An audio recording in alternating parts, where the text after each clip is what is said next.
శ్రీ గురుభ్యో నమ. ఓం నమో భగవతే వాసుదేవాయ.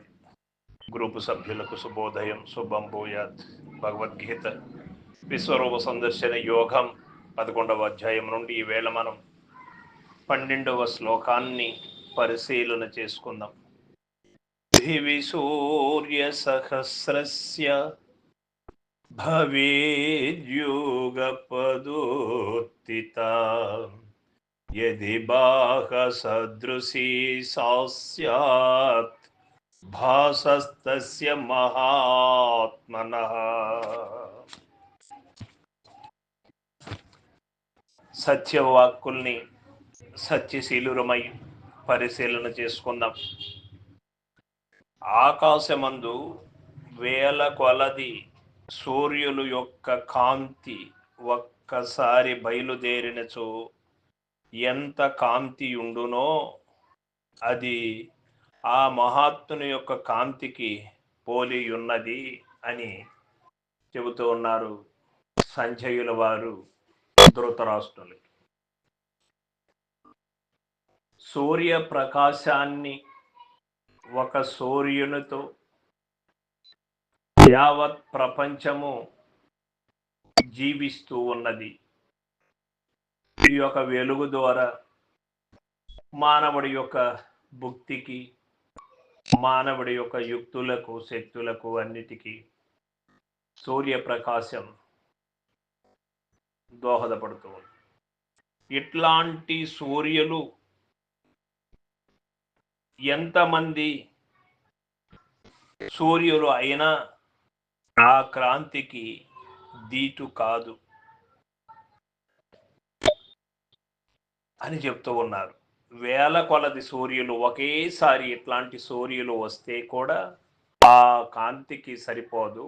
అటువంటిది ఆ యొక్క పరమాత్మ సూర్యప్రకాశం దేదీప్యమానంగా అర్జునుల వారు దర్శించగలుగుతూ ఉన్నారు అని ధృతరాష్ట్రుల వారికి సంజయుల వారు తెలియచేస్తూ ఉన్నారు. ప్రతి ఒక్కరికి కూడా అక్కడ కురుక్షేత్రం, ఇక్కడ క్షేత్రం.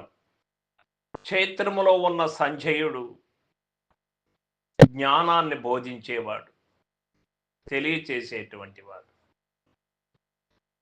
ఆ యొక్క సంజయుడు ఎన్ని చెప్పినా కూడా ఈ అజ్ఞానాంధకారం ఆవరించి ఉన్నంత వరకు మానవుడికి జ్ఞానోదయం కలగదు.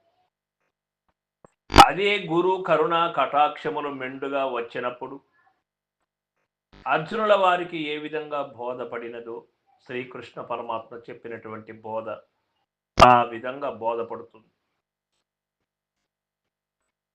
అదే కారణము చేత యావత్ ప్రపంచము కూడా ఎప్పటి వరకు తరించినటువంటి మహనీయులు గురు కరుణ చేతనే తరించిరి. గురు కరుణ లేకుండా, గురు మర్మము తెలియకుండా ఎవ్వరు కూడా తరించినట్టు ఇప్పటి వరకు ఆధారములు లేవు. కావున ప్రతి మనిషి కూడా తనలో ఉన్న అజ్ఞానంధకారాన్ని పారద్రోలాలి అంటే గురు కరుణ అవసరం. గురువుని మనకు మనం స్వయం కృతంగా ఆలోచన విధానముతో మంచి గురువుని ఎన్నుకోవడంలోనే ఉన్నది మానవుడి యొక్క బుద్ధి కుశలత. నిజ గురువు ఎవరికి లభ్యమవుతారో వారికి సునాయాసముగా మాయా భ్రాంతులన్నీ మటుమాయమవుతాయి. లేని మాయ లేకనే పోతుంది, లేని ఎరుక లేకనే పోతుంది. అజ్ఞానాంధకారం ఉన్నంత వరకు లేనిరుక ఉన్నట్టుగా నటన చేస్తూ ఉంటుంది, లేని మాయ లేనట్టుగా పట్టి పీడిస్తూ ఉంటుంది. ఈ సత్యాన్ని ఎరిగినటువంటి మహనీయులు నాటి నుంచి నేటి వరకు కూడా ఎంతో మంది ఉన్నారు.